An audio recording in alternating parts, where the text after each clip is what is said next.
大家好，我是超子，今天给大家分享一道低脂减肥菜——丝瓜煎蛋汤，味道鲜美，做法非常简单，非常适合这个季节吃。首先准备1根丝瓜，2个鸡蛋，将丝瓜去头去尾，用削皮刀打掉外皮。处理好以后，再用清水清洗一遍，切成滚刀块。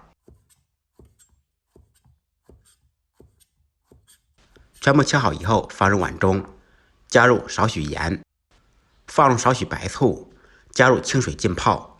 这一步的目的是可以防止丝瓜氧化变黑。准备少许姜丝，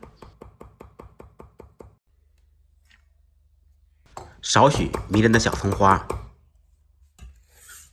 再来一点海鲜虾皮，条件好的也可以放虾仁儿。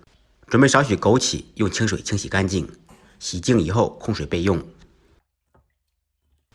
碗中单独打入2个正经的笨鸡蛋，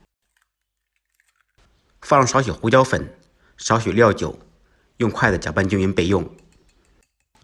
泡好的丝瓜控干水分，材料全部备好，接下来开始制作。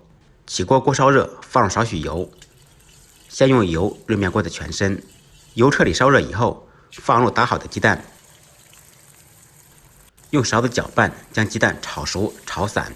粘锅对于一个老厨师来说是不存在的，炒鸡蛋只要锅够热，油温够高，就不会粘锅。尽量将鸡蛋炒得老一点，这样做出来汤才会更鲜。